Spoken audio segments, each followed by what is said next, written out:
Government has released the second episode of Ainaghar Files.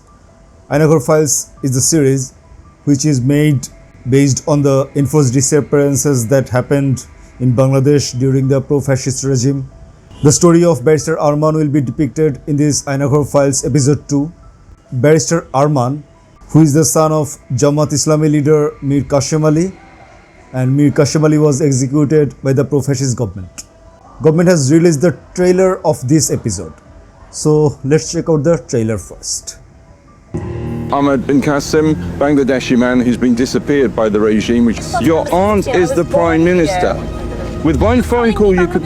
No, I'm saying with one phone call you can make a difference. Careful what you're saying. I'm saying with one phone call you can make a difference. আমি কিন্তু বাংলাদেশি, আমি British Bangladeshi. আজকে সবচেয়ে মনে পড়ছে আমার খালাকে, কারণ উনি আমাকে অনেক শিখিয়েছেন। তো একদিক দিয়ে আমার খালা আমার রোল মডেল ছিলেন। Such a role model.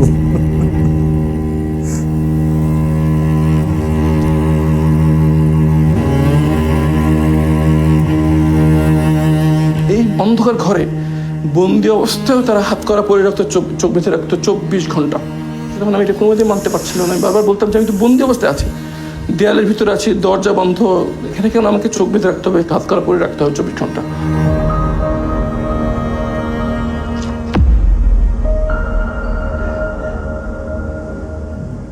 আমি তো ভিতরে কারোর সাথে কথা বলতে পারতাম না। মনে হতো যে একটু কথা বলতে পারলে কত না ভালো লাগতো। তখন আমি ওই টিকটিকি পিঁপড়ার সাথে কথা বলতাম, মনটা একটু হালকা হতো আর কি। কথা বলতে পারতেছে একটা জীবন্ত কিছু একটা সাথে। টিকটিকি নাম দিয়েছিলাম টুকটুকি, তাকে আমি কথা বলতাম, মানুষের সাথে যেভাবে কথা বলি আমি জিজ্ঞেস করতাম, টুকটুকি তোর ছেলে মেয়ে কয়টা, আমার 2 মেয়ে, তোর ইয়া কয়টা, আমার মেয়ে খেতে চাই, তোর মেয়ে খায় নাকি ঠিক মতো, বাচ্চারা খায় নাকি ঠিক মতো, আমার বাচ্চাদের জন্য দোয়া করিস, তুই তো চলাফেরা করতে পারিস, আমি তো তাও করতে পারি না। মেয়েকে আমি এভাবে ফেলে আসলাম অনিশ্চয়তার ভিতরে। সে যদি জানতো যে আমি মারা গেছি তাহলে হয়তো সে অন্য সিদ্ধান্ত নিতে পারতো। তার জন্য খুবই খারাপ লাগতো যে তার হক আমি তাকে দিতে পারিনি।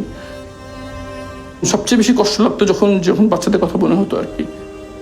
যখন আমার ক্ষুধায় কষ্ট হতো তখন মনে হতো বাচ্চাদের কি অবস্থা, ওরা কি খেতে কিভাবে খাচ্ছে। বিশেষ করে বড় মেয়ে আমাকে ছাড়া খেতে চেত না, কেমন আছে, খুব কষ্ট দিত। যখন আমার ঠান্ডায় কষ্ট হতো, আমার 2 মেয়ে আমার মধ্যে অ্যাজমা আছে, তো আমি ঠান্ডায় অবস্থা, তাদের কি অবস্থা। একই সঙ্গে আমার মনে হতো যে যদি আমার এরকম লাগছে নিশ্চয়ই আমার আম্মার কেমন লাগছে, যদি আমার খিদে কষ্ট লাগে তাহলে আমার আম্মার কেমন লাগতেছে, এরকম মনে হতো।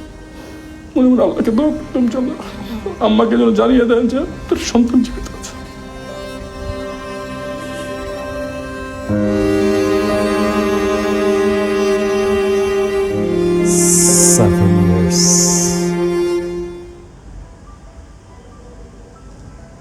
Okay, so this is the teaser.